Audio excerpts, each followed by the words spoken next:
I'm Michael. I'm Nigel from Guerrilla Cricket. We have a couple of questions. Our man Hendo wanted to know, as a captain and player, you didn't always welcome some of the questions put to you, the famous buffoon incidents. But since you became a journo writer, have you ever felt you've put your foot in it, or with anyone else particularly?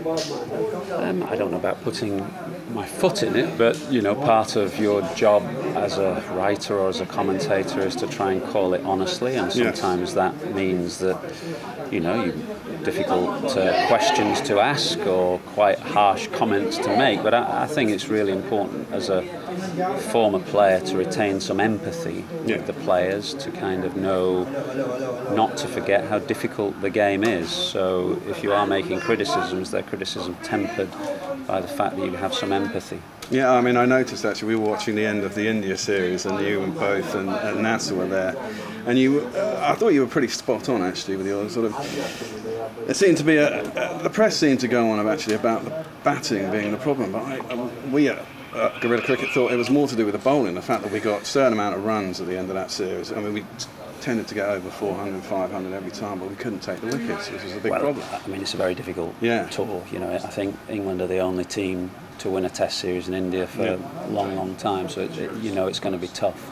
And the main reason England won in 2010 or whenever it was, Swan and Palliser, exactly. Two of the best spinners that England have produced in recent times. So England were hamstrung by that when they went to India, and as you say, you're not winning too many games if the opposition are getting 700 and 600. Totally, got slammed. But there you go. Which players are you most looking forward to seeing in the coming tournament? The best in class, I think. I mean, you've got a host of batsmen there who are, of similar age, similar stature. You're looking at Smith and Kohli and Williamson and Root.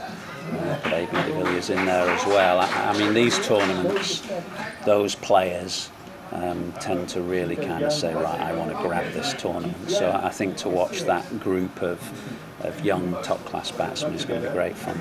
Cool. And do you think there'll be any rising stars? Because particularly with the ODI sides, there's bound to be. Yeah, absolutely. There's bound to be. I mean, English. I know Mustafizur Rahman, the Bangladesh young seamer, has been around a while now, but people in England won't have seen him very much. And there's always young players who come and grab the headlines and make a name for themselves, and that's what these tournaments allow players to do, actually. Yeah, exactly.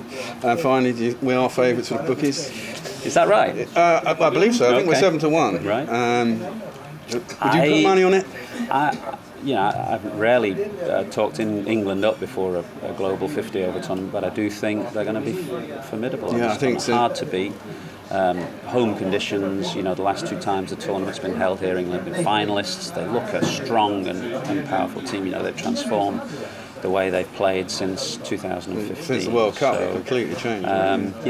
Hard to beat, I think. Okay, thank you very much, Michael. Okay.